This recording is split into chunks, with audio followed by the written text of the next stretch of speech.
Welcome back to Call Me By Your Game, the podcast where I, your host, Connor McCabe, bring on a guest to hear from them about a meaningful or memorable video game from a particular moment in their life. This is a podcast where I look into what makes video games special to different people. A little bit of housekeeping up top is that if my guest or I plug anything on the podcast and you want to find that link, whether it's an upcoming improv show, a social media handle, or even a Patreon where you can find more bonus video game podcasts, there's going to be a link in the show notes. So whether you're listening on your favorite podcast catcher or you are watching this on YouTube, if you scroll down in the episode notes, you'll be able to find some nice organized links right there for you. And a little additional housekeeping before we actually bring the guest in is that when you're listening to this episode, folks, I mean, you must just feel election fever because it is election season here at Super NPC Radio. And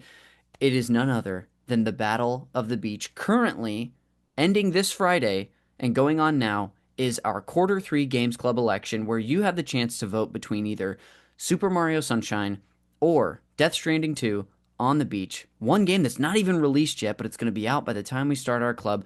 And you can help make your voice heard and pick what game we cover for an entire quarter. You might be familiar with our Games Club series. It's exactly what it sounds like. It's a book club format for video games where me and our contributors here on the network go through a game chapter by chapter and discuss it. And if you want to hear what that is and you're not even on the Patreon, we have a feed where those are released in the future. So right now, airing on our Super NPC Games Club feed is the Mass Effect Games Club. So if you want to get an idea of what this series is like and if it's something for you, check it out there. But if you join our Patreon for $1 or up, you can vote in this election. Either way, it's going to come out eventually. But be excited for the Battle of the Beach. It ends this Friday. That'll be June 13th at 12 p.m. Pacific time. Yeah, make your voice heard if you feel like it. That's it for the housekeeping. I'll finally introduce my guest for today's episode. Please welcome writer, improviser, and RPG enjoyer, John Callan. John, welcome to the show. Oh, thanks so much for having me. That's a really nice introduction. Hey, you know what? I had to do it for a friend. Also, I've just been calling you John the whole time. Do you prefer a Jonathan? So professionally, I go by Jonathan, but it Okay. just seems like everyone defaults to John, and I've never corrected anyone my whole life. Yes. So I really am John to friends. But credits wise, I am always Jonathan. It's a little more distinct. I feel like it Yes. pops. No, it definitely does. And it's the laziness in all of us just taking off the athen on that or the athen, however you want to say it. But Jonathan, welcome to the show. I'm so excited to have you on today. As I always do, I'm going to talk about how you and I know each other. We came to know each other through sort of a roundabout way, through It's a dear true. friend of the show, Heather Woodward, who was on recently. People will be familiar with Heather.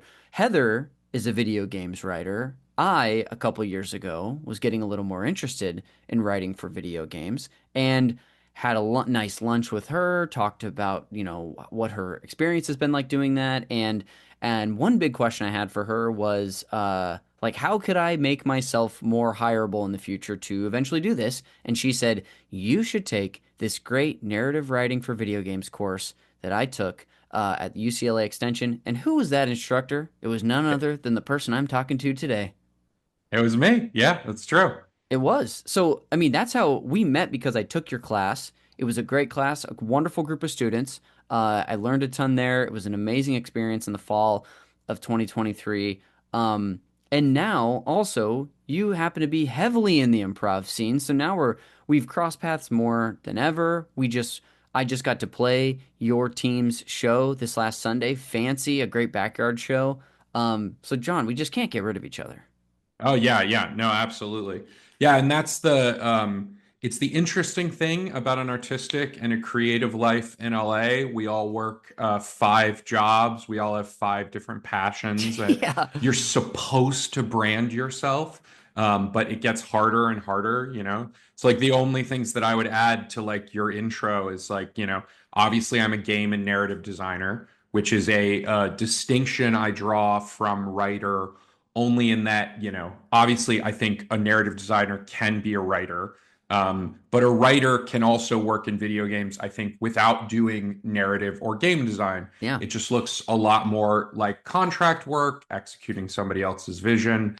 But if and we talked about this in the course, if you are really writing a video game the same way you would write a movie, you're architecting spaces. Hmm. To use Henry Jenkins' language from USC, you are a narrative architect.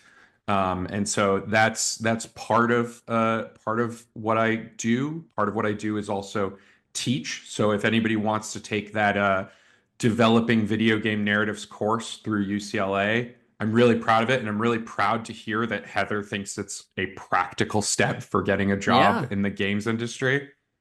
Yeah, absolutely. I mean, truly, if anybody, I have a few friends who've been interested before and I've pointed them that way. But if anyone out there is interested and lives, I don't think there's an online version of the course currently. Can you correct me on that? There is actually, Oh, yeah. great. A lot of the curriculum is moving that way. I'm sure you're looking around at the world as I am and seeing the rapid changes and things. Yeah, I don't even quite know how to put it into words, but suffice to say, like college enrollment for sort of specialty programs, outside stuff, it's real down. Yeah. And I think part of that is Gen Z and Gen Alpha looking around and being like, this whole system of accreditation is not helping us get jobs. So it was really important to me to not structure my program around that. I try to give you everything I can to make it a practical jobs-based program for the video game industry. But I also try to put a huge emphasis on video game art being its own reward and something that Mhm. we can make ourselves, which it sounds like you've really taken to with some of the work you've been doing on the side. Yeah, just a little bit. It's funny because we're so far. Well, we're not so far. We're actually getting a lot closer to our game being finished, but it's something that's only come up on the show a couple times because I've been like waiting for like, okay, once there's a demo for people to play, then it's legitimate. Then I can talk about it. But yeah, me and a couple former friends of the show, Jacques Molyneux and Nick Park, and future guests of the show, Tyler Hutchinson, are developing a really fun. The way we're describing it now is an hour-long comedy RPG. So yeah, it was really fun to, as I was getting into your class, truly the first weekend we had our the first session, I did my first game jam with a friend. So while I'm in this class learning about, doing very much the introductory nature of the course, I'm trying to design a game outside of it with my with a friend. So it's been a great crash course, and a ton of fun. And yeah, just a really fun that it's kind of a collision of like a lot of my interests and seemingly a lot of yours too, as like a creative, where it's so fun to see all these things come together. And then, Well, it was yeah, go Yeah, it ahead. was so interesting having you and Heather in that class because, I had taken a little bit of improv before the pandemic. I knew it was a thing that I really liked, but like when you guys showed up in the class, I was just really envious because it's just a space I've always loved, something that seemed really exciting. So yeah, it is interesting that, especially as the industry slowdown happened and we were all like, okay, time to take my own advice as a teacher, right? How do you treat art as its own reward? Mhm. I ended up gravitating towards a lot of live performance spaces, Yeah. improv spaces, and we ended up crossing paths again. Yes, which has been it's been a lot of fun to have like an excuse to keep in touch and see each other a little more often. And yeah, just really there was something else you said that had like a flash bulb went off in my brain, but if it comes back, I'll bring it up. But Oh, John, that's at least a crash course on how. Oh, I know what I was gonna say. Something I end up saying at the introductory point of this podcast often when I'm introducing someone is I say like, "Oh, I know you how I know the majority of the guests on this show is through the improv scene." So even though you and I didn't know each other through the improv scene, now we do. So either way, it came full circle. John, that's a crash course of how I know you and how we've come to know each other a little better. You've shared a little bit about what you do and yourself, but is there anything else you feel like telling the listener or anything you feel like promoting in this, meet and greet right here? yeah, I think it would be super fun to promote just for my teammates' sake. We have a new team. It's Fancy. So you can find that on Instagram at Fancy Improv. And the show that Connor just took part in is something we're really exciting about. Really excited about. It's a backyard show that's kind of got a real authentic, punky kind of indie feel that we're actually bringing, pretty big crowds to, really cool performers. And we're going to try to do that, at least through the summer, if not find a way to kind of keep that monthly. So if you're in the LA area and that sounds really exciting to you, you can find me on Instagram at Callan, and you can find the team at Fancy Improv. I love it. I'll echo, what you were starting to say, which is like how fun of a show it was. I hadn't been to, like an sort of a show at someone's space in a while, let alone a backyard, and the vibes were great, which is a bit of a cliche to say nowadays, but like the energy was awesome there. Everyone was welcoming. The show itself was great, and yeah, so I'll put a link to both your team's Instagram and your personal one in the show notes, and if there's anything else you want in there, just let me know. But yeah, do you feel like you get to introduce yourself to the listener? Oh yeah, I feel like the listener and I are old pals now. All right. Well, in the spirit of moving things on, before we actually get in to your, a synopsis of your history with video games, I'd love to introduce what you brought on for the main event later. So, John, will you call me by your game? Ah, yes. My game is Grand Theft Auto Vice City, a game I have a weirdly personal connection to.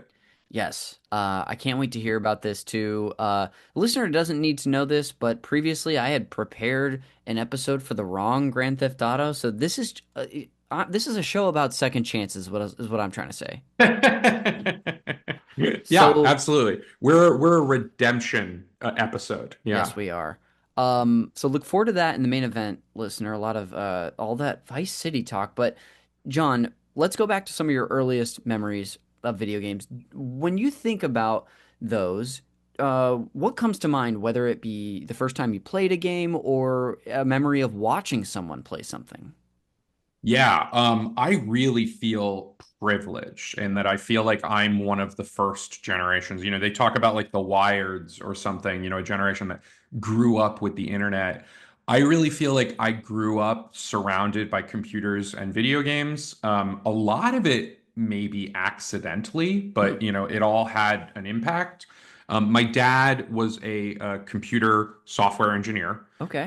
So there was always a computer in the house, and he liked to get me computer games so that he could teach me to make them run on DOS All because he right. liked the idea of me using DOS. So, I mean, I was literally like 5 years old loading up DOS games on an IBM. Wow. Yeah, long after Windows was like already a thing. But I guess, yeah, that's how he was.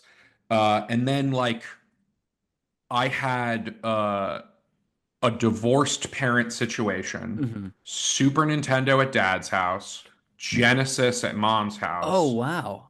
Yeah, Nintendo at my grandma's house. Okay. And then before that, Nintendo, because grandma, I think, was smart and was trying to lure the kids to her house more often. Before she got the Nintendo, she had an Atari.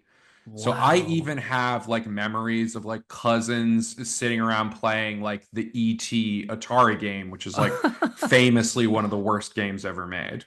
Which Yeah. honestly, I literally haven't thought about any of this until you asked that question. So I mean, bravo. hey, no, of course. It's one of the it's a constant phenomenon on this show is like jogging the memory of my guests, and it's some of the most fun I have. So, but I love that. It's like, did you feel this is an exaggeration, but did you feel like your personality would shift from house to house, whether you're like, oh, I'm a Genesis Does kid here, or I'm a Super Nintendo stan here? That's so funny. The idea that I like went back to my mom's house and I was like, I had an electric guitar and Yes. I, like spiked hair.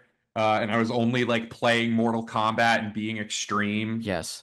And then I would go back to Nintendo World and I would be like super cute and Put friendly your and glasses on, comb 16-bit. your hair.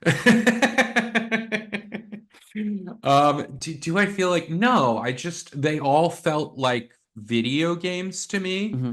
I was a rental kid at my mom's house. That's where I spent more of my time. Dad was like weekends. Hmm. But I loved the Super Nintendo system more, Okay. maybe because it was the one I got to touch less. Hmm. Um, Oh but whenever yeah, I was, yeah, but whenever I was back at mom's house, it was like rentals, right? Because it sure. was like I knew all my games already. So as often as I could, I would bug her to take me to the Blockbuster. We'd take home a new game. And, I would play like Strider for 3 days before I had to take it back to the store. That's incredible. Do you still like, can you picture this Blockbuster and where it was in your town?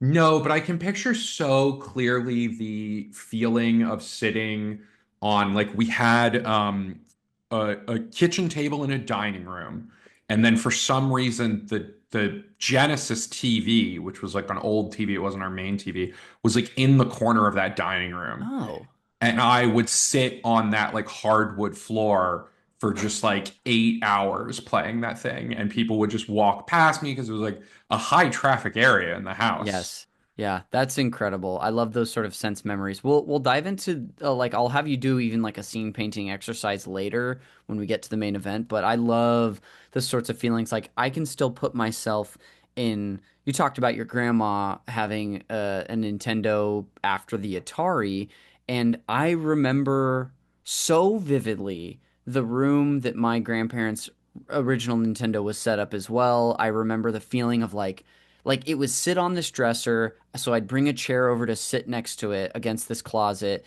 No one would ever want to come in and play with me, so I'm just playing like the Goonies 2 by myself or Who Framed Roger Rabbit, a bunch of licensed tie-ins.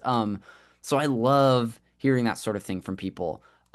You also discussed or just brought up this sort of feeling of or a possibility of feeling like the Super Nintendo was, and I don't want to characterize this wrong, but in so many words, more special or fascinating because it was the one you spent less time with.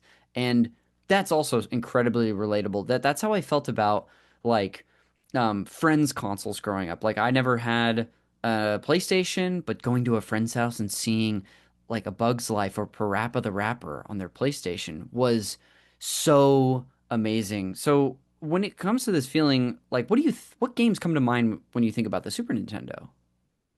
Oh man, Secret of Mana is probably one of the big ones. Yes, I You know, did that label you was as an RPG enjoyer for a reason, but go ahead. Yeah, I mean that was an experience because it Hmm. was it was, it could be a co-op game, right? So Yeah.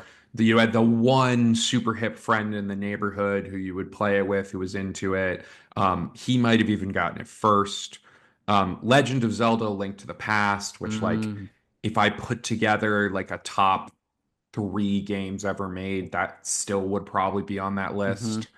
Um, it's interesting too because uh, I was an emulator and ROM kid.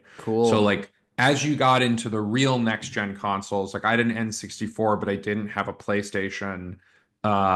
I would borrow it from my friends, and I played, I think, a lot of the important titles. But most of what I was doing in those years, those high school years, when my parents sort of forgot about me, and in many ways I was like off fending for myself, Mm, is like I could do anything with a computer. So I could download anything. I could, and so I just played every ROM, just Nintendo, Sega Genesis, Super Nintendo. So a lot of the stuff that I strongly associate with the SNES also comes from that period, like FF6 or wow. Chrono Trigger, which I think is probably the best JRPG like ever made. That's how I discovered Chrono Trigger was through emulating stuff in junior high with my best friend. Because what we did, maybe this is the same thing that happened to you. I didn't have a Super Nintendo, so I didn't even know it existed. But once we got an emulator on our computers and downloaded a library of games, I remember being like, what the heck is Chrono Trigger? And fell in love, John. So, was it a kind of a similar experience, or did you know about it before? Oh yeah. I mean, it's one of the most perfectly made games of all time. Hmm. It's the character designs are done by Akira Toriyama, who's the Dragon Ball creator. The music is so perfect. There was a day recently where my friend got a piano in his house, and I would just like look up sheet music for stuff for him to play. And at one point, we fell down a Chrono Trigger rabbit hole. And I just realized how beautifully composed every one of these pieces of music are, where every single one, if it were any other game, you'd be like, that's the best theme from that game. Yes. But for Chrono Trigger, they're all the best theme. Yes, the composer, I know a lot about this game, so I'll say that the composer was Yasunori Mitsuda. I don't know, do you know the story about him working himself into the hospital during that game?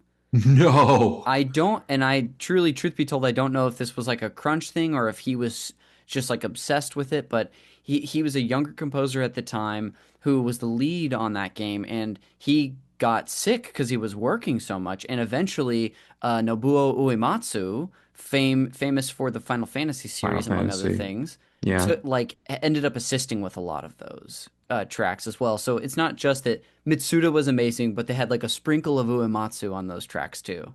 That is an amazing story because if you had been like name any Super Nintendo composer, the only one I could name would be Nobuo Uematsu. So Yes. I love that he ends up a character in that. Yeah, it's so funny the role that he played. Yeah, that group is known as like the dream team that came together to make Chrono Trigger and yeah, an absolute all-timer.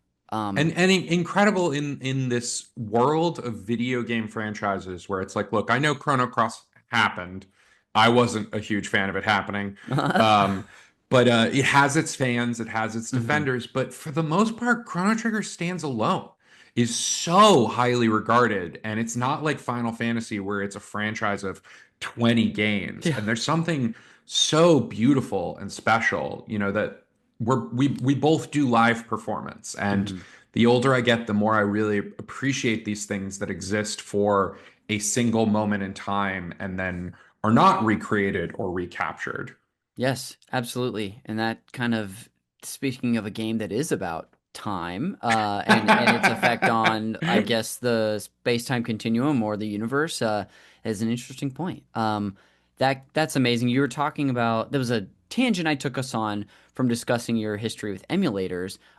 Did you want to highlight anything on the N64 that you had mentioned as you were getting in that era? Well, I mean, you play all the classics, right? I mean, 007, Star Fox. I'm trying to think like, did anything really connect with me? Hmm. For one thing, I don't think I owned Mario 64, which Okay, is wow. interesting. Yeah. So I didn't go back and play that until later in like college when emulators Yeah. got good enough. And I was like, oh, this rules. But no, honestly, I can't even remember like a strong experience with an Yeah. N64 game. I think when I started to mess around with my friend's PlayStation, I kind of was regretful. I kind of was like, this is the generation winner, the Oh yeah. Nintendo killer. And like Metal Gear Solid is one of the most important franchises in the world to me.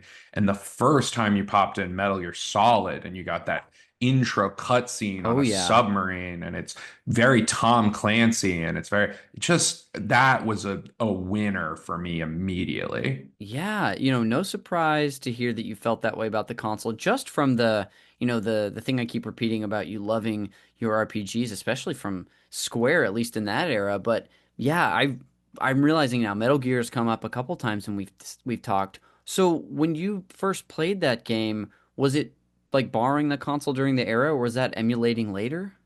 So it was borrowing a console from my Okay. friend Jason DeBow, Mm, who was a lovely man. Shout out Jason if you're listening to this. Um, it's hard to get back into sense memories yeah. with my background. It doesn't bother me, but just to warn your listeners, I grew up in a very Irish Catholic household. Both parents had a lot of problems. Hmm. And I sort of chose my dad over my mom, and my dad was the yeller and the hitter. So Mm, it sort of gives you an idea of how unstable I found my mom's yeah, big place. time. Yeah, so one of my big memories with that is that whenever my dad would get mad at me, he would lock something of mine in like the trunk of his car to Oh. like punish me. and he did it with Jason's PlayStation that Oh he had no. lent me, which felt like such a mortifying experience, right? Because it's Mm-hmm. not even yours. Your friend has lent you this thing, and now some tyrant has taken it away from you, and you have to go to school and be like, I'll get it back to you soon, man, I promise. Yeah, truly.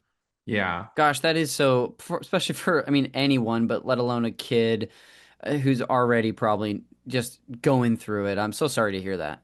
Yeah, no, that's a memory. Yeah, Yeah. yeah, But for sure.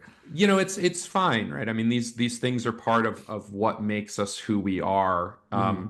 And I'm sure a huge part of, I'm sure I was already predisposed to live in fictional worlds, simulated worlds, but when I think back on my childhood, I'm like, yeah, there's a reason I would disappear into a video game for 10, 12 hours a day or lock myself in the bathroom with a copy of Watchmen and just pore over it, you know? Yeah.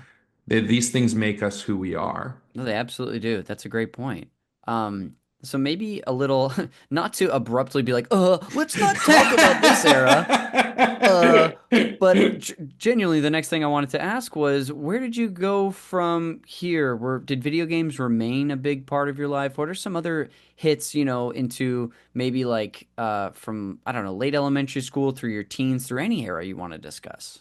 Well, what's interesting is like I think I work in games. I've spent a ton of my life thinking about games and how they work. But I think as you get into the next generation consoles, my relationship to games starts to change. Hmm. Games get bigger and more expansive. And so I've always made an effort to like hit the classics of any generation. But I think more and more as I get to college and beyond, my habits start to develop in a way where I'm usually playing 3 or 4 games a year only, Hmm. but I'm playing them for 100 hours, 150 hours. Yeah. So, the first Mass Effect was a huge one for that. Now, going back to that, I really see a game that's not fully realized. Hmm. But I wanted it so bad that I was willing to meet it halfway. And then they finished the heavy lifting with two, and I know it's controversial, but with three minus maybe the last 20 minutes. Uh-huh. Which truly, like three has some of my greatest moments in gaming. There's a narrative moment from three that I talk about in every class I've ever been in because it made me stand up and throw the controller across the room and jump up and down. Yeah, that remains. I finally played two last year as well. I know I had mentioned the games club that we did. That was at the beginning of 2024. So I replayed the first game was my first replay rather, but also a game I didn't play into adulthood. I played two last summer and was absolutely like, I loved one. Two personally blew it out of the water for me. And I've had enough stands like you of like the series to tell me there is so much worth seeing in three. You've got to play it. So I don't know when that journey's going to come, but I absolutely am not going to be scared off from, what the hyperbole of what I've heard at the end of the game.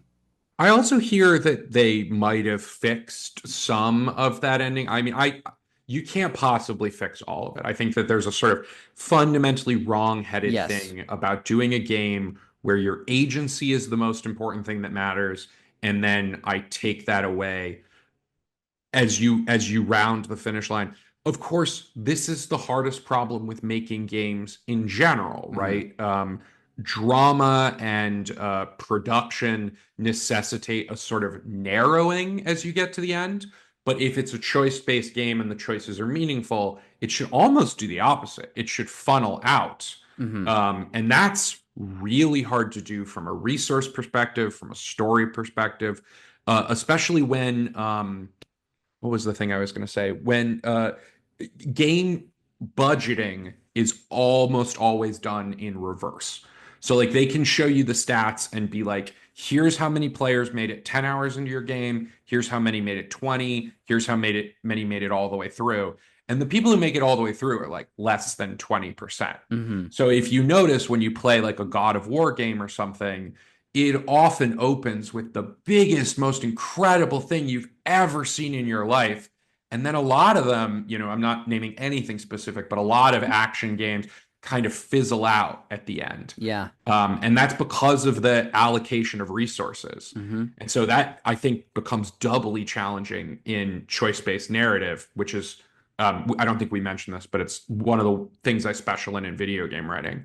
But Yeah. yeah, it almost becomes doubly a problem because you want those choices to funnel out as you get further.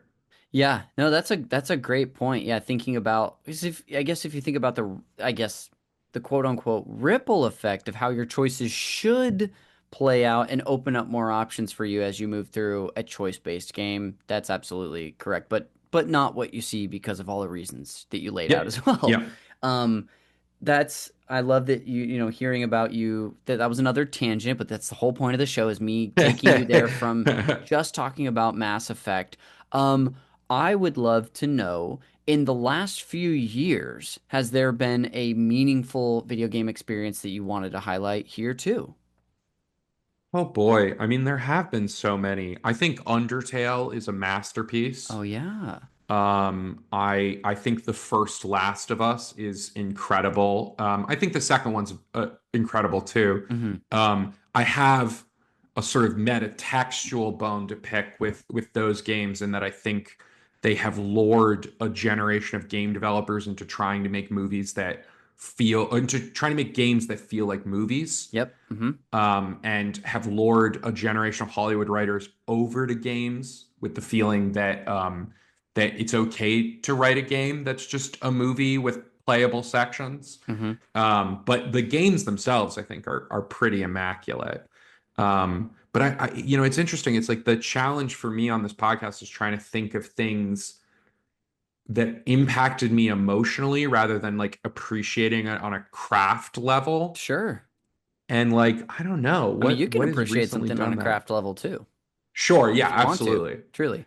But I think that is what's so good about your podcast, Connor. It's like it is taking you into like sense memory and emotional stuff. And there's a million video game podcasts out there that are like, let's talk about why this game is so great. Hmm. But it's such an improv mindset to be like, well, let's talk about why this game impacted you. Yeah, yeah, thank you. I appreciate that. So I'll totally pivot and be like, don't talk about why the game is great. Don't talk about that. No, but it is like such like the meeting of those two things on this show, but I appreciate you saying that. I'm not gonna pivot us to the break right at this moment, but I wanted to um open up something to you because, as someone who's been playing games your whole life, we're not going to get to touch on every little detail. What's an experience from a video game that you haven't highlighted yet that you would be, if we left this podcast, you would be disappointed you didn't bring up? It could be something recent, something from childhood, something from college, whatever you want to bring up.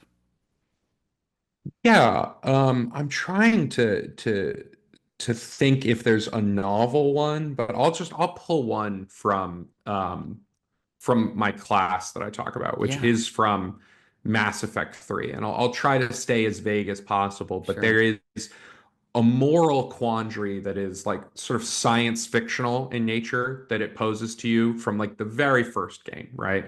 Where Hmm. there's a situation that like you could look at it in terms of like analogies to racism in our world, or you could put on a more science fictional hat and like think about like, would Captain Picard kill the Borg, right? Like that kind of thing. Like, do you kill? Yeah, I'll just go with the Borg. Nobody knows what the crystalline entity is outside of Trekkies. But yeah, and it's like that question is posed to you in the first game, and I made a decision putting on my science fiction hat and not my real world hat. And I stuck to that decision through 3 games over 10 years. Yeah. And in the second game, my favorite character in the series is introduced, and I took him on every mission, and he was my best friend, and he's the kind of character in fiction that I love so much, which is usually autistic space aliens, robots, what have you. And then in the third game, that plot line comes to a climax.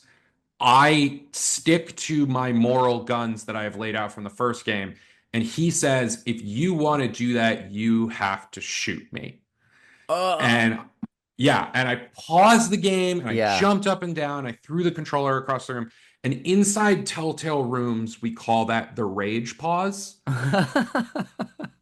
And to me, that is what every choice-based game should be shooting for. It is, stacking different kinds of difficult choice against one another. Here is your bond that you have formed with this character over 3 games. Here is your stated values that you have reinforced over 3 games. Now put them in conflict. Yeah. And I will never forget that as a moment and what I'm striving for when I write and design narrative. That's incredible. I feel like just having played through two within the last year, I'm like, ooh, I think I know who you must be talking about as the character. Yeah. And it's a great sell for three. And at the same time, I'm wondering now I'm going into the designer space and I'm like, okay, if you made the choice I think you're referring to in the first game, and I made the opposite. I wonder if there's sort of an inverse thing that comes up that will put me in a sort of moral, ethical dilemma at the very end, but that's just kind of the inverse of it. You know how a lot of these games end up working is like you make this choice and it's not like there's no road or there's not going to be a tough choice for you going through here, but there because you didn't make the other one. I don't know. I'm talking so vaguely about this that anyway, that got me really excited, John. That's going to be incredible. Well, yeah, and you're talking about string of pearls design, right? Which Mm, is the idea that game stories kind of jut out, get a little fat, and then come back to a critical path, and then jut out and then come to a critical path. So yeah, my understanding of the way the narrative is designed in the Mass Effect games, even if you made a different choice than me early on, you'll still face essentially the same choice yeah. later.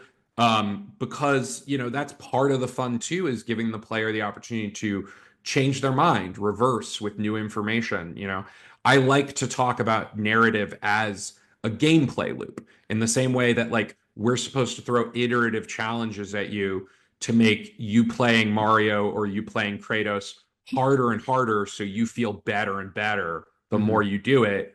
The same thing should happen thematically, where I'm throwing the same question at you in more complex narrative forms so that you feel better and better every time you make your choice Yeah. or worse and worse. Yes. Thank you for even just I guess putting the term on there of string of pearls, which I clearly couldn't remember or articulate. So thank you. I actually realized I do have one last question for you before we go Oh, to break. please. The question is, what's a game that you're looking forward to playing? This could be something unreleased. This could also be something in your backlog. Okay, so you said at the beginning, and I put in my vote for Death Stranding 2 for your There book we club. go. It's such an interesting insight into my psychosis, though, of like how I feel and am going to approach that game. I am a Kojima nut. I only made it halfway through Death Stranding. It's the Mhm. first game of his that I bounced off of. But I recently started, I guess not recently, in the pandemic, I started a replay of all of the Kojima Metal Gear games. Wow. And I just made it through Peace Walker, which was the one that I never played, which was his Oh yeah. portable one that he still like directed, designed. It is a canonical entry. In many ways, I think it's why people find MGS5 so confusing because that game sold like bananas in Japan and barely sold in America. And he just does five like everyone has played Peace Walker. He's just like, yeah, you know who these Oh. characters are. And I loved it, and I started five. And now with Death Stranding 2 coming out, I'm like, okay, I want to play it, but I should finish five and then replay Death Stranding and then be ready for Death Stranding 2. And I'm constantly doing that to myself as a game enjoyer, and I Yeah. feel like it adds such stress to my life. Oh, totally. And just makes it even more, seemingly more insurmountable to get over that hump to be ready for the next title. Yes. Yeah, yeah. Uh, that's awesome. I'm also, of course, really looking forward to that. We played Death Stranding last fall for our games club, which I would have, I mean, I'm a huge Kojima enjoyer now as well.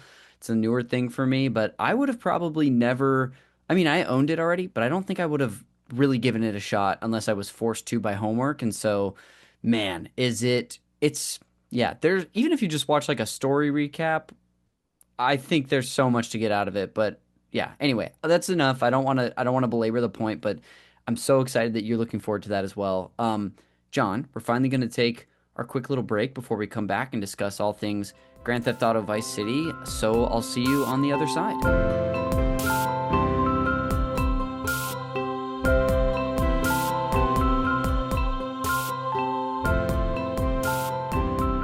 Greetings, I'm Commander Jeremy. And I'm Commander Connor. We're here to tell you about the Super NPC Games Club, a podcast series where we play through a video game and talk about it week to week, book club style. Every season, we cover a different game with a rotating cast of comedians and losers. We invite you to join us this season aboard the Normandy for our coverage of Mass Effect 1 dropping every Tuesday on the Super NPC Games Club podcast feed. Whether you're Turian, Solarian, or vegetarian, you can listen to a new episode of the Mass Effect Games Club every Tuesday. I'm leaning Renegade this time, because I'm a little stinker. Hello, Commanders. Whoa, it's Garrus! Hubba hubba. One of you is going to romance me, aren't you? Who's to say what'll happen on our 11-week coverage of one of the greatest RPGs of all time? Maybe we'll protect the galaxy from the Geth. Maybe we'll get our vehicle stuck on some rocks. Or maybe we'll romance the most handsome alien hunk on the freaking galaxy. Oh, brother. Who's to say? Tune in on the Super NPC Games Club feed wherever you get your podcasts.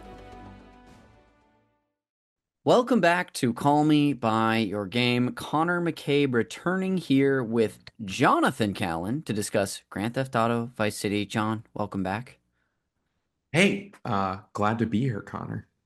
Finally, we're going to get into a little history and context, some table setting for this game before we, actually dive into your personal history with it. So, John, like I mentioned before we started recording, if you want to jump in with any important context or an element of the game that we should include in this table setting, please do that. Yeah, I'm sort of curious just to hear what you have to say. I mean, in terms of its place in video game history, right? I mean, the first two are these interesting little indie titles. 3 obviously blows them up in a huge way. And I feel like this game is the first time the cultural spotlight is firmly on Rockstar Studios. Great point. Which yeah. I think, is a really interesting context for when the game came out. Yeah, the first two obviously were popular enough to have some notoriety. The third one, like you said, just burst onto the scene. And then this is the one where more people were probably ready for whatever Rockstar was putting out as the follow-up to 3. So that's a great point. Well then enjoy this very milquetoast table setting, which is mostly from the Wikipedia introduction article. So here I go. Grand Theft Auto Vice City is a 2002 action-adventure game developed by Rockstar North and published by Rockstar Games. It is the 4th main game in the Grand Theft Auto series following 2001's GTA 3, as John had just mentioned, and the 6th entry overall, set in 1986 within the fictional Vice City based on Miami and Miami Beach. The single-player story follows mobster Tommy Vercetti's rise to power after being released from prison and becoming caught up in an ambushed drug deal. While seeking out those responsible, Tommy gradually builds a criminal empire by seizing power from other criminal organizations. The game is played from a third-person perspective, like the majority of the games, 3 and on, and if not all of them, and the world is navigated on foot or by vehicle. The open-world design lets the player freely roam Vice City, consisting of 2 main islands. The game's plot is based on multiple real-world people and events in Miami in the 1980s, and the player character of Tommy that we've been referencing is voiced by actor Ray Liotta, which I think, John, coming into this, I told you I'd never played this game. I've never even turned on a Grand Theft Auto in general. The only Rockstar game I've played some of is LA Noire, if you'll believe it. It's a beautiful game. I mean, it's got its weird, shaggy elements, but I get playing LA Noire. I'm sure, like me, you were living in LA at the time. I was, yeah. It was I think the first geography, year of the Switch. Yeah. The geography of that game is a mind blower, right? Oh yeah, so fun to just roll around and be like, oh yeah, I can sort of see some structures here that are still here in Los Angeles, or how this would have vaguely looked in downtown or what have you. Yeah, and just where the city ends and then the valley just like doesn't exist. Or, Yeah. it's so cool. But your like Ray Liotta was kind of like a mind blower as someone who hadn't approached the GTAs. Well, I here's the thing is that I like knew he had done a voice in one of the games. Somewhere I picked up that little information, but I didn't realize it was this one. So that was the surprise for me. Yeah, yeah, absolutely. And the rest of the cast in this game is insane. And like we can talk about that later if you want. But like Danny Trejo, Gary Busey, Burt Reynolds, Lee Majors, William Fichtner, just like Yeah. a murderer's row of character actors. Yeah, and I don't know if this game was the first or if the fourth, or sorry, excuse me, GTA 3 was the title to start this not pattern, but I guess trend of using more famous voice and character actors, but it's definitely something that the series is known for now. Yeah, I mean, if anything, this is maybe like the high point of it, Hmm. right? GTA 3, I don't think did a lot of it because it's not this like, the narrative, like you didn't even have a voiced protagonist in GTA 3. Yeah. So the narrative is taking a level up. But also it's caught in this interesting estuary where, like now video games are SAG and you never see stuff like this, right? And so I don't know what's going on in games. I think part of it is just the Housers being scrappy entrepreneurial guys, and a lot of people in games just haven't even thought to ask actors like this. Hmm. But it was this big controversy where like Ray Liotta did it and then felt like he got ripped off because he was like very underpaid and the game sold like Yeah. gangbusters. So I wonder if that's part of why you don't see stuff like this, is it's just this weird period where people are like, what is it, a game? Sure, I'll show up and take, $5,000 or whatever. Yeah. No, like it sold how much? What was the Yeah, yeah, revenue on that title? yeah. Yeah, maybe that's a great point. Getting back into just a hair more of the context, this game was also heavily influenced by by films and television of the era being the 1980s, most notably Scarface and Miami Vice. Much of the development work constituted creating the game world to fit the inspiration and time period. And I guess that this is not uncommon for the GTA series, but the development team conducted extensive research in Miami while creating the world. Even when I was, preparing for a game we wouldn't cover in GTA 4, they did a similar thing with New York City by exploring and taking pictures and videos of the era. This game it was released in October 2002 for the PlayStation 2, and Vice City received critical acclaim with praise directed at its music, gameplay, story, and open world design, though it generated controversy over its depiction of violence and racial groups, something that no GTA has ever done before. Or is that just something they've always done? Um, it also received, countless year-end accolades from gaming publications. It is cited as one of the best video games ever made. It was the best-selling game of 2002 and one of the best-selling PS2 games overall. Eventually, it got a release for Windows and Xbox the following year. It even received enhanced versions and mobile ports in the 2010s, and finally, a remastered version in 2021. Contextually, too, in the series, this game was followed up by Grand Theft Auto San Andreas in 2004, and then a prequel, Vice City Stories, that came out in 2006, was originally released for the PlayStation Portable, which is a game I am aware of on the PSP. John, we just threw a lot of information out there. Is there any context you want to include about the game itself before we dive into your history? God, there's so many things that you could talk about there. To wrap up that cast thing really quickly, the Housers say that it's actually the game that taught them to use Hollywood talent Ah, less, because oh, Ray Liotta was very difficult to work with. Apparently, at least allegedly showed up to work, kind of depressed. Some days he was good, some days it was, not easy. yeah. Maybe depressed, maybe they're vague about it. I don't know but there's something dark going on there. And Hmm. then Burt Reynolds straight up tried to start a fight with Dan Hauser. Like, so yeah, so he was just like, you know what, maybe this isn't worth it. Sure. which, I do think is a shame because I really love how much they love cinema. You can feel it in this game. And that's just, the thing that like I don't know if this is one of the greatest games ever made. Hmm. Going back to it, you can certainly see that there's a refinement of formula that's taking place in later iterations. It certainly was the perfect game to play at 17. Yeah. And going back to it now, some things do hold up, some things don't. But the thing that I appreciate with a lot greater depth, being like a film fan now, is like, oh, Michael Mann is all over this, right? This is Miami Vice, this is Thief, this is Heat, and that is so cool. Yeah, that's awesome. It might even, who knows, maybe we'll even hear a little bit more about that in your personal history. But I want to start, John, by asking how you even came to play this game. Had you played a previous GTA? Was this your first? So this was my first 3D GTA. Okay.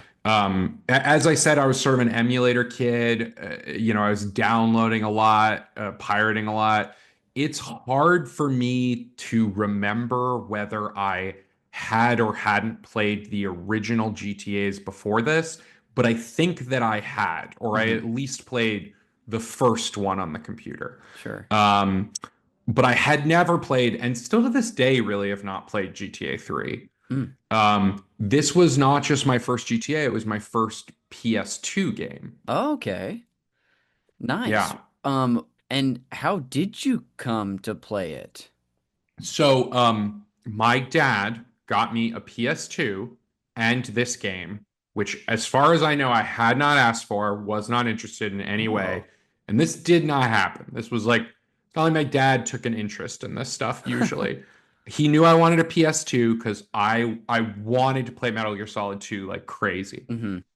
But this was what was out, I think, if I remember. Maybe MGS2 was a launch title. I don't remember. But like this was the game he got me Christmas morning. And it was, because there was this other kid, my dad was dating this woman. And there was this other kid in my life through this woman. Hmm. And he was like a little more of like a remedial kid, Hmm. right? Like he was a little less like comic books and whatever, and a little more like, lighting firecrackers in the backyard. Sure. And apparently he owned this game and thought it was like the greatest game in the whole world. And so my dad, who often made inexplicable parenting choices, was like, all right, here's this game. Enjoy killing hookers Yeah. and blowing up cars. And God, what year did this come out? I must have been like, 2002. yeah, so I was 17. Hmm. Yeah. Wow. Yeah, what a choice, right? Yeah, truly. I feel like, especially just knowing the controversy around Grand Theft Auto of the day and video games in general and content warnings and stuff, it's such a surprise to hear that a parent, I feel like most kids were trying to sneak this around their parents, and yours literally came through the avenue of a parent. Yeah, well, my dad, I mean, like, I've already sort of hinted at this podcast of like him having his flaws. Yeah. One of the best things I could say about him was the way he would expose me to art and culture, not necessarily with a refined eye, but with no content moderation. Yeah. He did like movies, he liked cool stuff, albums, whatever, and he just treated me like an adult when it came to that stuff. So like I would be 14 and he would just walk out of his bedroom on the balcony over the living room and he would just yell like channel 322 and then he would go to bed and I would turn to that, Cinemax channel or whatever and it would be Clockwork Orange. Oh my Uh gosh. Yeah. yeah, no, really. And I love him for that when I think Yeah. back on that. I really think that was probably an important part of fashioning who I am as a person. Yeah. No, that makes a ton of sense. What like a unique sort of I guess content intake experience to have for a kid too. Um, Yeah. so you get this game and can you remember anything about like your earlier moments with it? Yeah, I remember my dad watching me play and like making fun of me for being bad at riding the motorcycles. You're like, I'm learning this game right now. Yeah, no, and like the rage that is in deep in me when anyone thinks I'm bad at video games, which Yes. is Oh, of so course. funny. Why would it be important that you be good at video games? But Truly. my dad's watching me and I'm like, this is out of context. I just got this game. Yes. This is harder to ride than you think. Hmm. Like I am not bad at video games. Yeah, absolutely. Gosh, Yeah. so you remember that, but go ahead. I think you were continuing. Well, yeah. So like that, we're talking first experiences or just Oh like yeah. Well, overall? if you can also get into overall experiences as well, for sure. Well, yeah. I mean, like the thing that this game feels like it represents the most for me, because first of all, it's just endlessly playable. Like Yeah. I listened to your interview with your friend when he did GTA 3. Yeah, Mike Christian. Yeah, and Mike talked about his experience coming home and just putting on Opie and Anthony and playing this game for hundreds of hours, Yeah. which by the way is a Jersey kid. Like I wasn't an Opie and Anthony guy, but that story has so much Yes. authentic Jerseyness to it I was for thinking me. about the Jersey connection for you guys. And it's like for me, this game was the game that you would come home and you would play, and just all of your high school stuff would unfurl in you while you were driving around. The lights, the music, the soundtrack of this game is incredible. And so weirdly, what I think of most when I think of this game is it's a crush game, Oh right? It's like yeah. I was at the point in my life when I was crushing super hard on girls, right? And the only thing I had ever listened to in my life before this was just lots of classic rock. Uh-huh. And the funny thing is, the rock sucks in this game, right? It's like 80s hair metal. I mean, like, I appreciate it. It's authentic, but it's the exact era of rock and roll that I think is like almost unsavable. Like, Sure. I was a Yeah. little into Megadeth in high school, but like mostly I don't care about hair metal or glam or metal in general. But the like new wave in this game, the like romantic pop and rock Oh yeah. ballads in this game, and just driving around, the lights, the emotion of just like, Mr. take these broken wings, and you're thinking about Caitlin Deering or Sophia Seifert, and you're just feeling these, Incredible you know, names, by the way. thank you. Yeah, very specific polls, Truly, such a right? time and place. Yeah, go ahead. Sorry. Yeah, no, but like that's the thing. It's such a vibe, and you felt everything so deeply when you were that age. And that is what I think about when I think about this game. That's amazing, and I think you're reminding me of something that would happen with me, and it sounds like it would happen with you and probably many other people, which is when you had the chance to, it still happens, I think. When I have the chance to really sink in a game, it can almost open up the unconscious in my mind, and I will start to process things that I'm maybe not actively thinking about during my day, or like while I'm playing, I don't know, Star Wars The Clone Wars, or Attack of the Clones or whatever on the GameCube, my brain is starting to process things in the background. Is that Yeah. kind of what was going on with you? Yeah, I think that's right. And I think when I think on how I play games now versus then, Yeah. I think there's an interesting difference in games are either so much more sophisticated at capturing all of my brain, Hmm. or if they are something that I know, like, okay, it's Hades and I'm not in the narrative part, I'm in the roguelike part, I will often put on a podcast while I Hmm. play. And it's funny because it's like I think you're right. There's an experience that's important that you might be missing out on by like occupying every part of your brain at once. Yeah. And like I from the eyes of an adult now, it almost sounds like what we're talking about is like meditation, right? Kind of. It's Yeah. a certain kind of presentness and focus and mind wandering that like total like 100% stimulation does not allow for. Definitely. Yeah. I think that's absolutely on the nose, and it's not something I always think about, but when I reflect on moments like this in my life, or whether it be I'm on a walk and I'm just letting my legs move me rather than being super thoughtful about it, or I'm playing a game that like doesn't require an extreme level of thinking, those things are moving in my brain in the background. It is meditative a bit. Then the way I think you put that really well. Um, that's amazing. So that you think about sort of what you were going through while you were playing it and the thoughts in your mind. When it comes to the gameplay itself, or just or any element of the game, what comes to mind as well?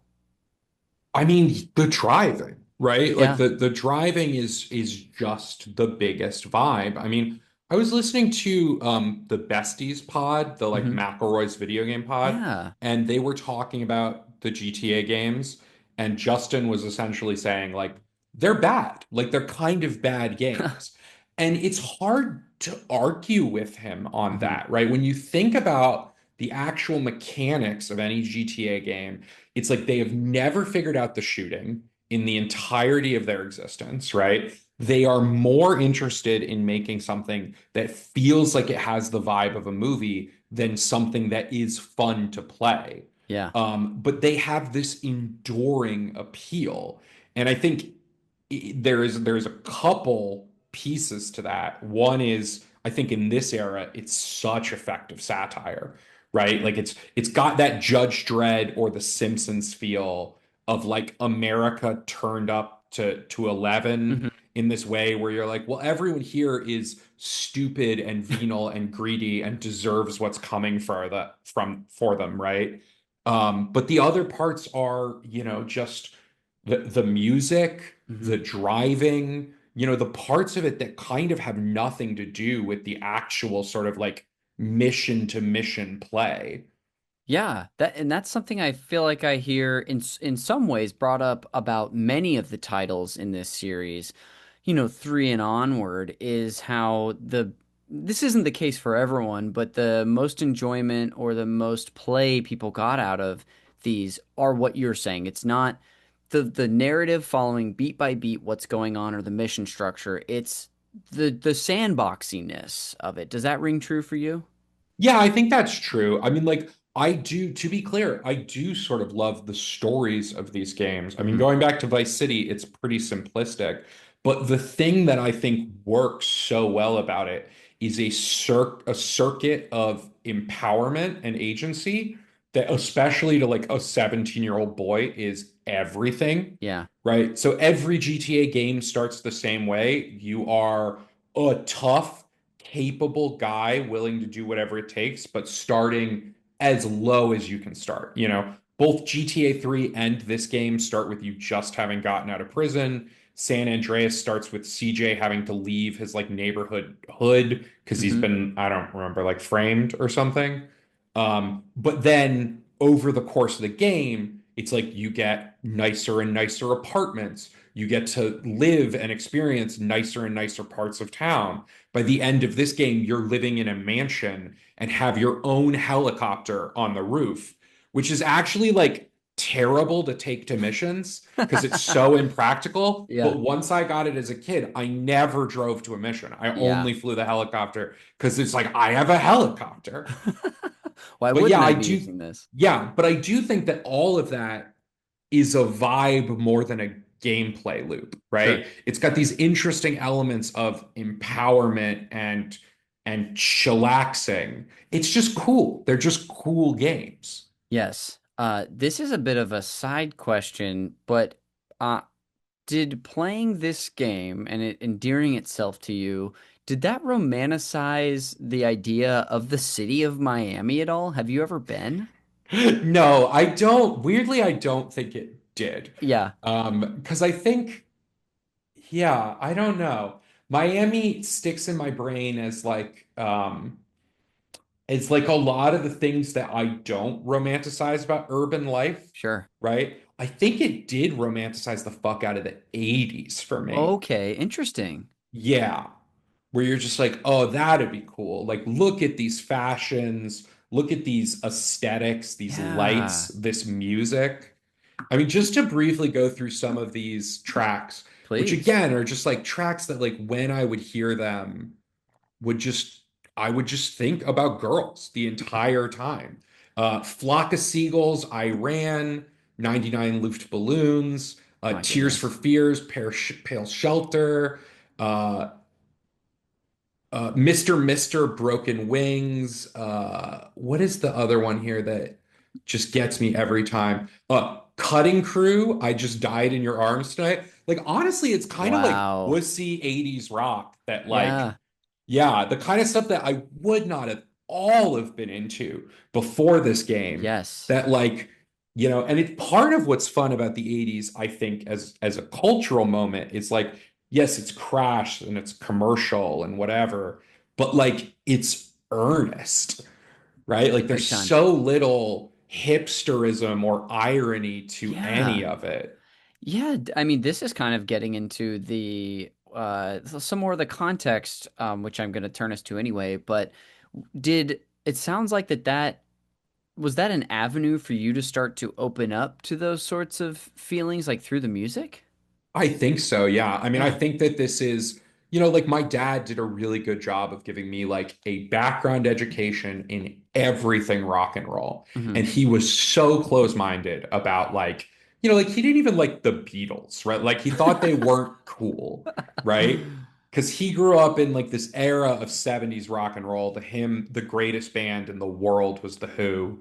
And, we spent hours listening to like Tommy, and I love that stuff.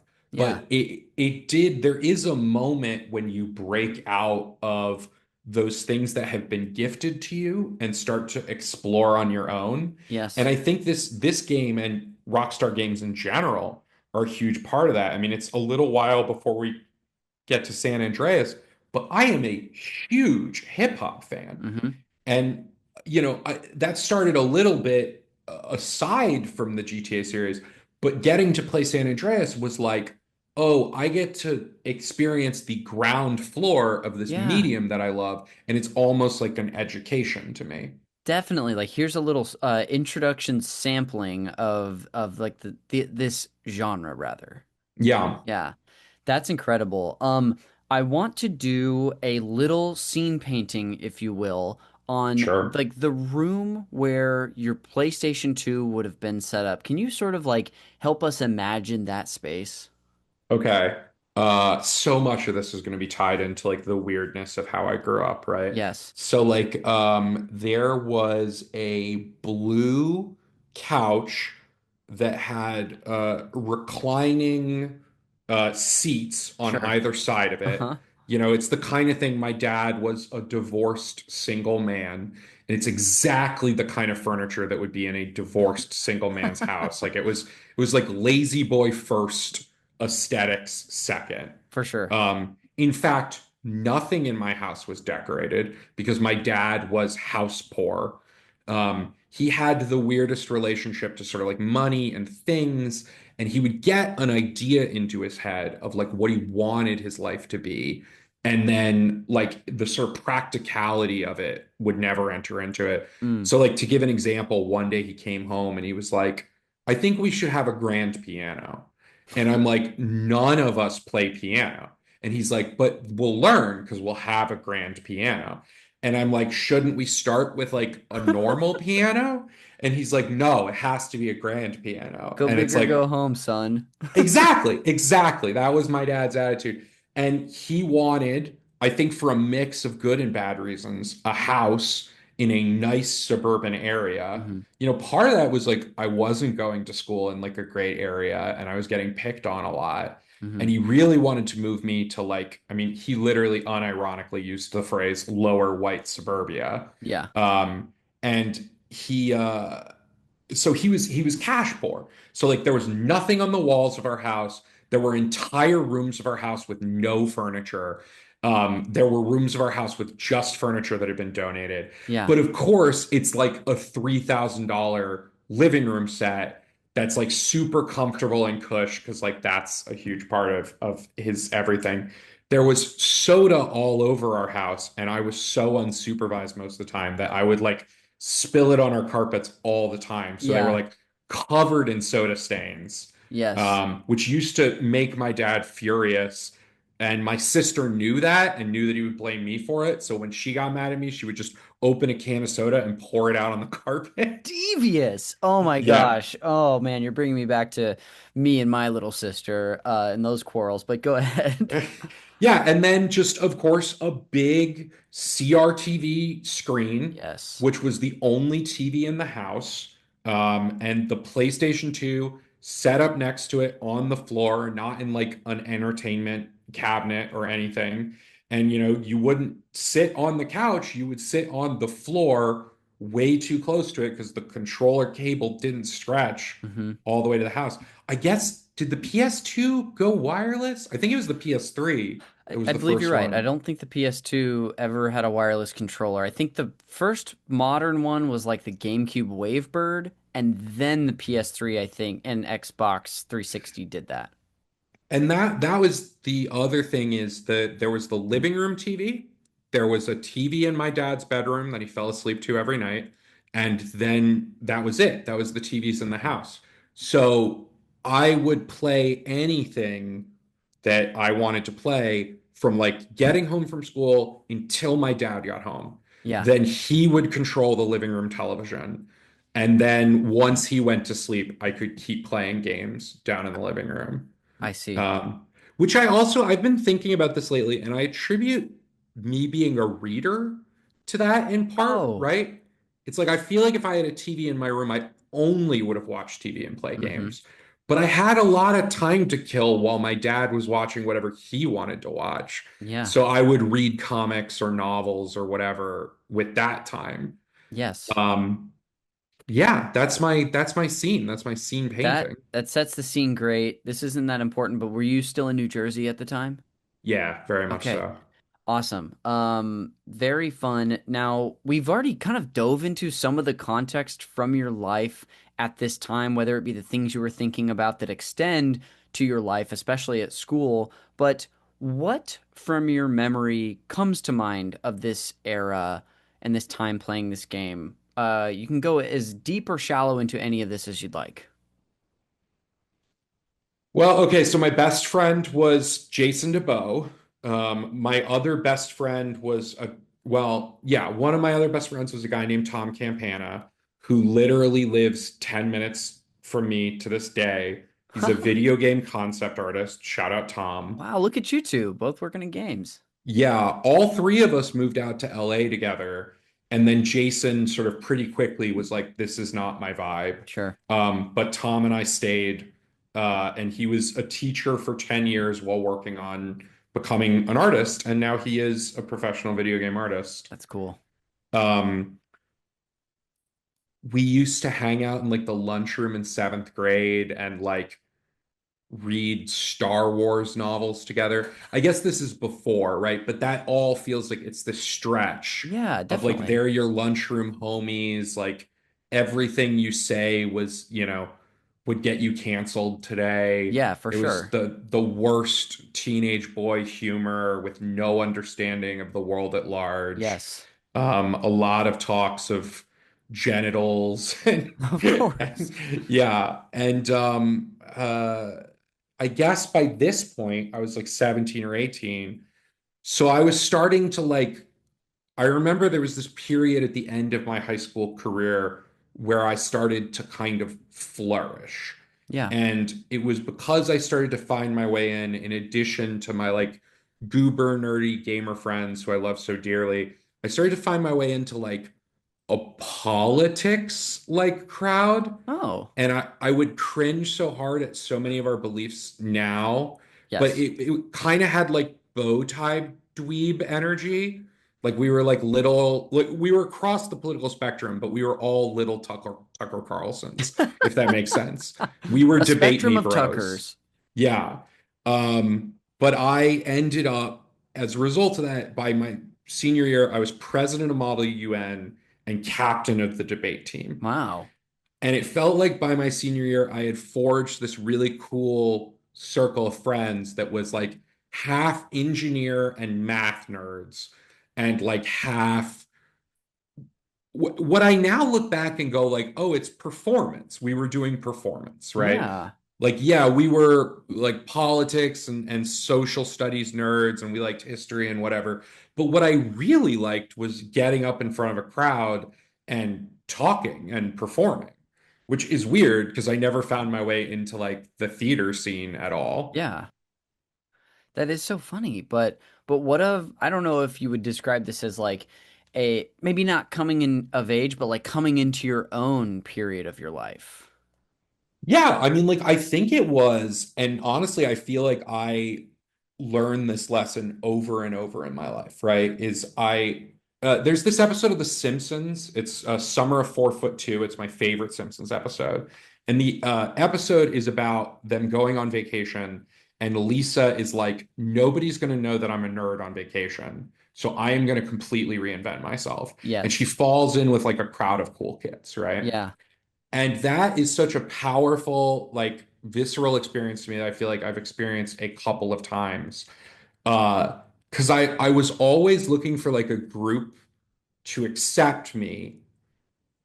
And what I actually think is like the lesson of my life is every time I have forged my own community, I have been deliriously happy, right? Wow. That like you cannot have a relationship with a social circle.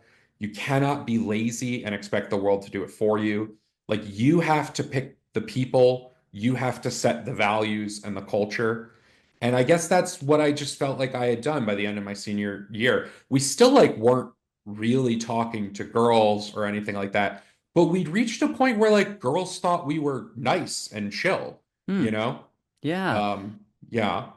No, I love that. And that's such a, I feel like you have that's such a great perspective and like you've had so much distance from it at this point to be able to put that into words, what you were going through at this time and how the sort of leap you had taken as a person. And I really appreciate how you sort of articulated yourself about the forming of community there as well. I think that I don't know if I would have if I have like thought that through for myself, but I feel like that rings true for me as well.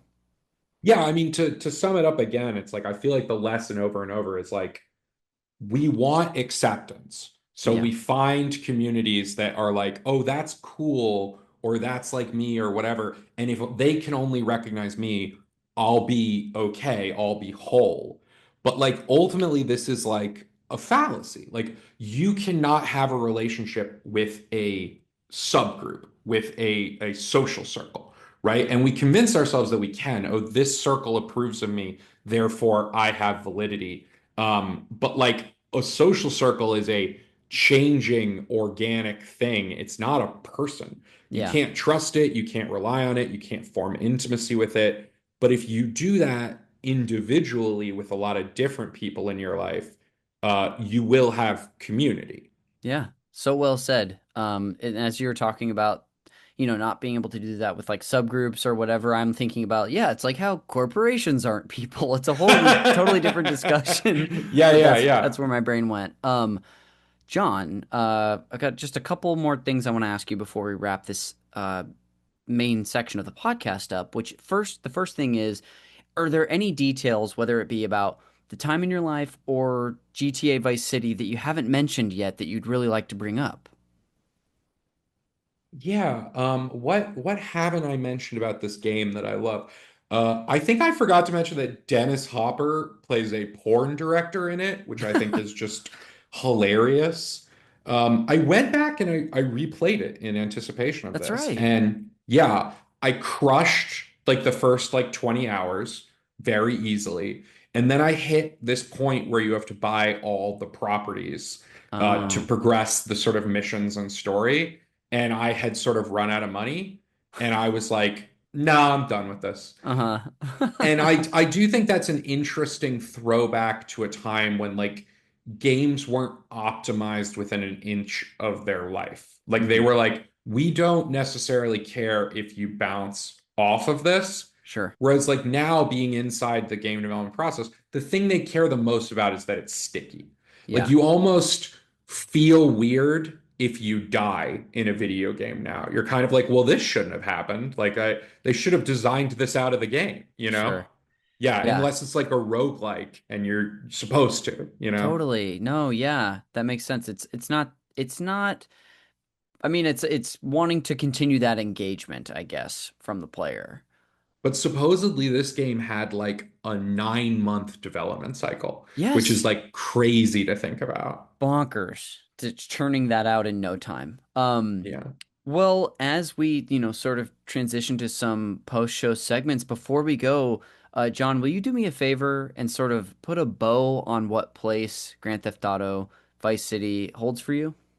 Yeah, I mean, I think it's just this like tremendous throwback. It's like you came to me and told me what the idea of the show was, and I listened to a bunch of episodes, and I thought really deeply because like I could talk to you forever about any of the Metal Gear Solid games and like the theory and the craft of them, or any number of RPGs or whatever. But they all exist on this intellectual level or this emotional level of me engaging with the art. This is a game that feels very rooted in a time and place, the kind of stuff that we draw from when it's like time to do a monologue for a herald, Yeah. which I always, I don't know about you, I always struggle with because like the first like 9 things I think of are things from movies and TV. And I'm like, God, have I lived a life? Like, what have I done? What's happened to me? But Yeah. like, this feels like a game that more than so many other games is tied to what's happened to me.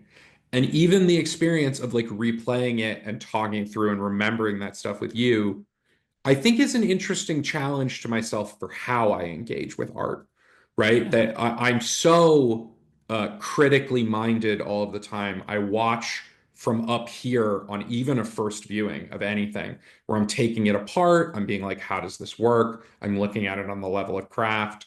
And it's like, it's an interesting reminder of just a time and place where like you felt things so deeply and powerfully, and art could not help but be a focusing crystal for all of those things that you were feeling.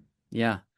Amazing. And super well said, wrapping up your, feelings about that, John. Well, and I know we've got a couple things we're going to do before we go, but thank you so much for bringing this game on and sharing your story. That was fantastic to hear.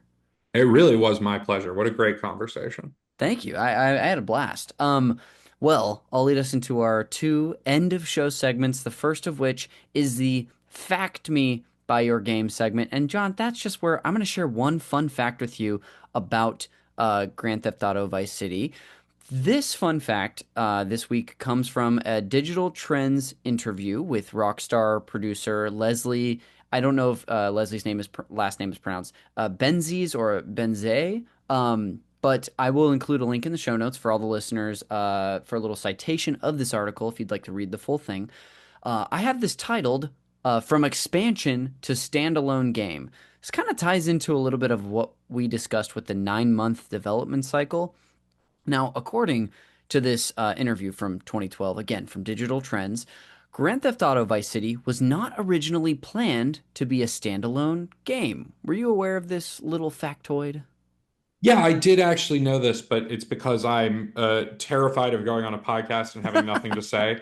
So I did like scroll through TikToks and like Oh, learn about the nice. game. Yeah. Yeah. So for the listener, then, initially Rockstar developers were working on the PC port of Grand Theft Auto 3 and started working on new elements for that game, such as mission packs, weapons, vehicles, etc. And during this concept phase, they realized that they had far more content than they had originally planned and decided to take some of these elements as the core of a new game and start development on what would become known as Grand Theft Auto Vice City. I feel like this is something that I used to hear a lot about games back in the day of like, oh, this game started as like just an expansion of this title or was going to be DLC and spun off into its own thing. But I don't know. I just thought that was a fun little fact that this was almost just an expansion to GTA 3. Yeah, I think Rockstar was following it. It did this with GTA 2, right? There was an expansion pack that was essentially the same game, similar models, engine, story, progression, whatever, but it was set in 1970s London. It almost felt like a like a Okay. Michael Caine crime film or Oh, sure. something. And so I think that that was the intention, right? Was just like, oh, we'll just do an expansion pack for GTA 3. But in 9 months, they ended up redoing everything. It's like better character models, it runs better, they Yeah. really put the work in. That's amazing. Well, that'll do it for the Fact Me By Your Game segment, and I'll lead us into the final one, the game recommendations. Now, John, you might know that this segment is my forced tie-in to the movie Call Me By Your Name, where I'm going to treat Grand Theft Auto Vice City as your passionate summer fling that you had in Italy. So, of course, like the film, that fling is not going to work out long term. So, in order to help you get over your current heartbreak, I'm going to try to get you back out on the dating scene because I've got three potential new flings for you to meet. But the big question for me is, are you ready to get back out there? I think so. Yeah, it's been hard. I've been Okay. hurt, but I think I'm ready to try to trust again. I love that. Even just hearing that ounce of, optimism, I think is going to go a long way for us. So, I've got three recommendations for you, all with something in common with GTA Vice City. So here they are. The first of which is that if what you really loved about this game was such an era specific setting, and that did it for you, but you want to go back in the past, I'll recommend Assassin's Creed Odyssey, which takes place in Greece. It gets into a lot of like Greek and Roman history as well. Or have you ever played an Assassin's Creed game? It's another kind of like GTA, another series I've basically never touched. So I think I feel about Assassin's Creed the way other people must feel about Metal Gear Solid, right? Where it's just like I have known for a long time that it is this cool, expansive story that different games kind of nail it and are masterpieces. But at this point, to understand it, I would have to go back to a game like three console generations ago. Yeah. And it's, a sci-fi historical epic is the kind of thing that I cannot half-ass. I would have to start from the Yeah, I beginning, see. so it would ruin my life. Okay, yeah. So it kind of seems like if you did choose Assassin's Creed, you would it would it would literally ruin your life, like a bad dating partner, I guess. But it's been hard. Like I'm a founding fathers nerd. They did a friggin' Revolutionary America game. Like I That's right. wanted it. I wanted to play it so bad. But Yeah. back then I was still like, well, I'm gonna play the whole series one day, so I can't.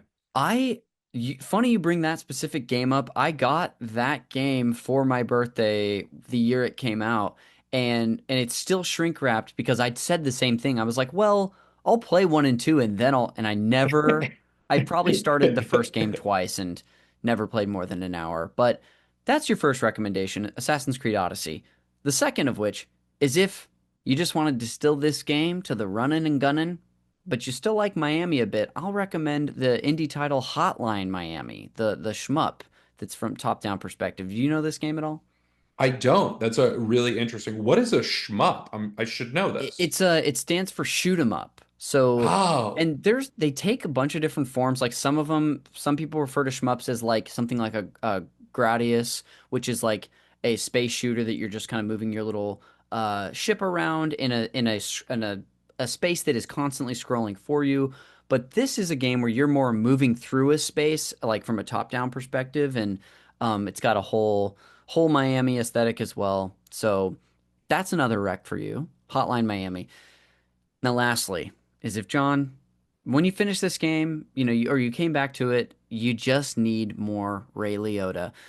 Well, he did a voice in only one other game ever, and that is Mob of the Dead, which is the second DLC pack for Call of Duty Black Ops 2, where he voices this character named Billy Handsome, hilarious name, which is one of four mobsters trapped in Alcatraz on this DLC story. So yeah, what I'm recommending is a DLC pack for Call of Duty Black Ops 2.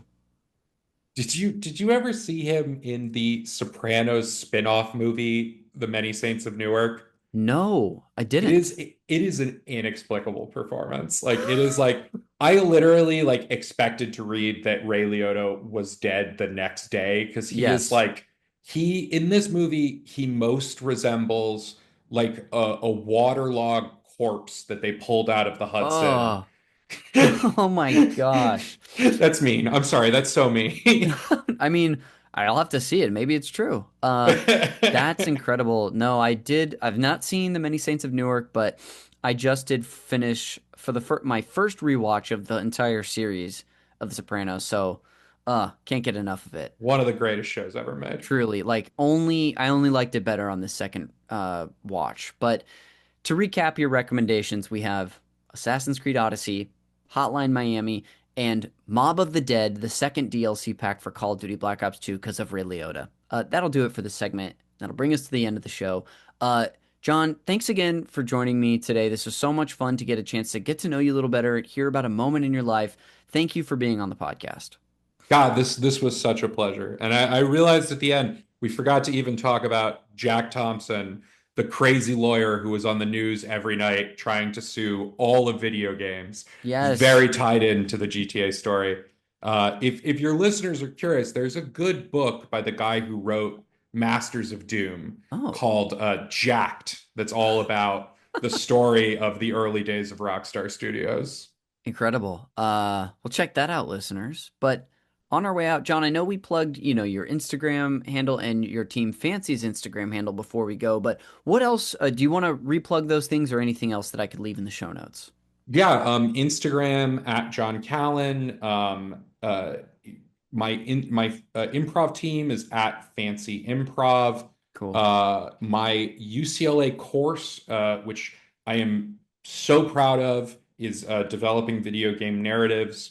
I'm proud of it mostly because it seems to attract the best class of people like Connor, and they go on to do really incredible stuff after the class.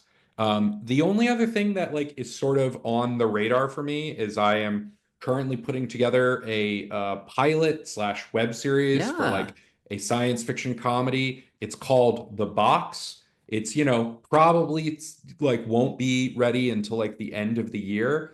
But I am really excited about it. So I know you guys will all have forgotten about it by then. But hey, I guess someone if 2 years, if 2 years from now you're on Hulu and you see the cover art, please click on our little movie. I love it. But you never know. I'm constantly seeing old episodes of this show get downloaded. So maybe around Christmas time this year, someone's going to be home for the holidays. They're going to wish GTA 6 was out, which also coincidentally has a Miami setting, and they'll find this one to listen to, and it'll be perfect timing for your, you said web series, right? It's a web series or a pilot if somebody wants to pick us up. We're going to see how that works out. Okay, sick. Well, also, it has a Vice City setting, Connor. Miami doesn't exist in the world of Grand Theft Auto. You know what? That is so true. How could I? Well, I'll put links to everything, including your your course as well for developing video game narratives. But without further ado, I'll just close this out with some plugs of my own. The cover art for Call Me By Your Game is done by the artist Glenn J. His Instagram is also linked in the show notes. This podcast is produced, edited, and the original music that you hear throughout is done by Jeremy Schmidt. You can thank him for his hard work on this show by listening to his podcast, Video Games, a Comedy Show, wherever you get your podcasts. It's also part of this network. You can follow Call Me By Your Game on Instagram, Blue Sky, YouTube, and we do have a TikTok that we haven't used in a while, but we're all over social media if you want to give us a follow there, including the YouTube where you can find the video versions of this podcast, which I highly recommend. They're great. You can also follow the network at Super NPC Radio at all of those places. I'm at Connor McCabe on Blue Sky and Connor_McCabe and other places. And then last but not least, I was plugging the Battle of the Beach Games Club election that we had at the beginning of the show. But if you're listening to this the week it comes out, the polls will end Friday, June 13th at 12 p.m. Pacific. And again, if you want to make your voice heard and lead us in the direction of playing either Super Mario Sunshine or Death Stranding 2 on the beach. If you're not already a $1 supporter or up, if you go there, you can vote like that and sample all of our old legacy content. But that'll do it for another episode of Call Me By Your Game. We will see you on the next one.